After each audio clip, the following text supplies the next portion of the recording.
क्या हुआ कथा? बहुत दुखी हूँ। किससे दुखी हो बताओ, हमें बताओ। गुरुजी मेरा पति बहुत दारू पी के झगड़ा लड़ाई करते हैं, मुझे मारपीट। शादी को कितना टाइम हो गया? मेरा 13 साल पर शादी हो गया था। आज 20 साल में मेरा 6-7 साल का लड़का भी हो गया है। पति मारते हैं? नासा में मारते हैं, ऐसे नहीं मारते। ये दुख है आपका? अब फिर विश्वास भगवान पर है, मगर जब मुझे मारते हैं तो उस समय भगवान पर क्रोध आता है मुझे। ठीक है, आपका गुस्सा बिल्कुल जायज है। बात कराओ पति से। काहे पति देवता, राधे राधे। काहे तुम एक लड़की को मारे डाल रहे हो? नहीं मारते गुरुजी, नशा में हो जाता है गुरुजी। तो ऐसा नशा काहे करते हो कि पत्नी को मार, पत्नी मारने के लिए लाए थे? नहीं गुरुजी, काहे के लिए लाए थे? लाए थे गुरुजी घर संभालने के लिए।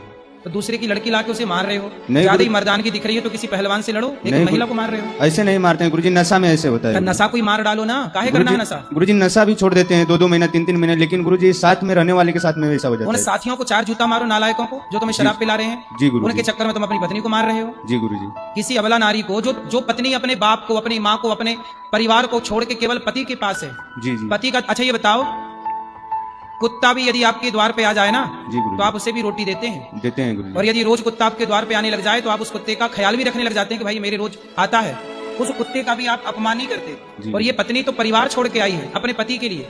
जी। पति का धर्म है कि उसकी पत्नी का ख्याल रखे, पत्नी की जरूरतें पूरी करे, पत्नी के साथ प्रेम से रहे। मारा जाए सही है क्या? नहीं सही है जो तुम्हारे भरोसे है, एक गाय तुम्हारे खूंटे से बंधी है जी। और तुम उसे खूंटे से बांध करके और गाय को मारो डंडे डंडे, ये पाप है कि पुण्य है? पाप है गुरुजी। फिर ये पत्नी तुम्हारे खूंटे से बंधी है, जी गुरुजी। तुम्हारे भरोसे है और तुम इसे मार रहे हो, धर्म है? नहीं सर गुरुजी। भीष्म पितामह इसलिए मर गए थे कि सामने शिखंडी खड़ा था। शिखंडी जन्म लिया तो महिला था, इसलिए हाथ नहीं उठाए। भारत का मर्द कभी स्त्री पे हाथ नहीं उठाता। तुम काय के मर्द हो, पत्नी पे हाथ उठाए जा रहे हो।